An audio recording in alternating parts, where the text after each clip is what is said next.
केसी त्यागी से बात की है जी मीडिया संवाददाता रवि त्रिपाठी ने। जातिगत जनगणना पर बात करने के लिए हमारे साथ मौजूद हैं जेडीयू के सीनियर नेता केसी त्यागी जी। त्यागी जी, जो जातिगत जनगणना की रिपोर्ट जारी हुई है बिहार में, उसको लेकर क्या कहना चाहेंगे आप?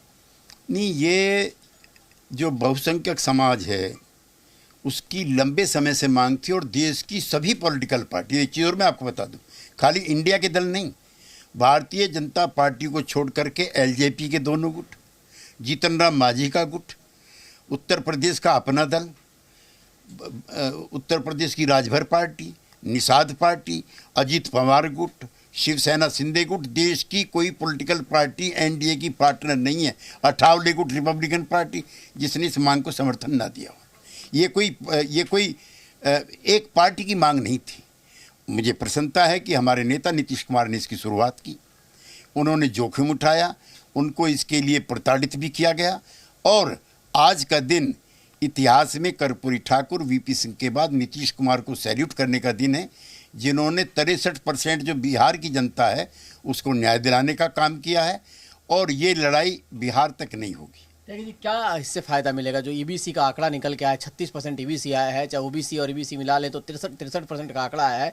क्या फायदा होगा इस आंकड़े से? आम आदमी को पता नहीं, सरल बात नहीं, आम आदमी का नहीं है, इसको क्या फायदा होगा? उलझाइए मत, उसको ऐसा कीजिए कि आज अमृतकाल वर्ष मनाया जा रहा है, आज़ादी को 75 साल हो गए। गांधी के नेतृत्व में हमने तय किया कि आखिरी आदमी तक न्याय दिलाने का हम प्रयास करेंगे। ये आंकड़े तय करेंगे इनकी आर्थिक, सामाजिक, शैक्षणिक, मकान, पढ़ाई लिखाई में इन वर्गों का कितना एम्पावरमेंट हुआ। अगर कुछ वर्ग इस दौड़ में पीछे रह गए हैं तो उनके लिए क्या अतिरिक्त योजनाएं बना करके समान रूप से समाज को एक जैसा बनाने का प्रयास हम करेंगे कि नहीं करेंगे?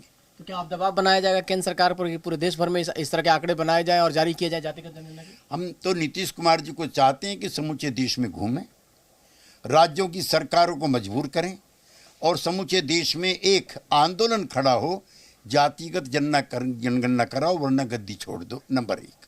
नंबर 2, हमारी जो इंडिया की अगली मीटिंग होगी उसके चुनावी टॉकिंग पॉइंट्स में सबसे ऊपर होगा कि अगर हम सत्ता में आते हैं समूचे देश में जातिगत जनगणना कराएंगे।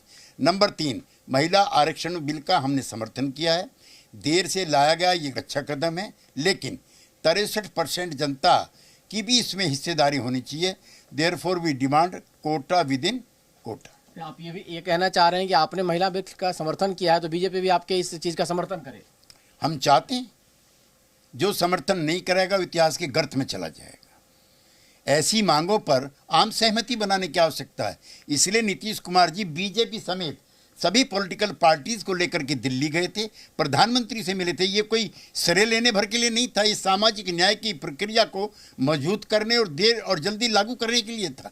मैं चाहता हूं कि भारतीय जनता पार्टी बड़ा दिल दिखाए, इसका समर्थन करे और जो नीतीश कुमार का फॉर्मूला है, पिछड़ों के अंदर भी जो पिछड़े हैं, जिसको जस्टिस रोहिणी कमीशन ने आइडेंटिफाई किया, उसके रिकमेंडेशंस भी लागू की जाए।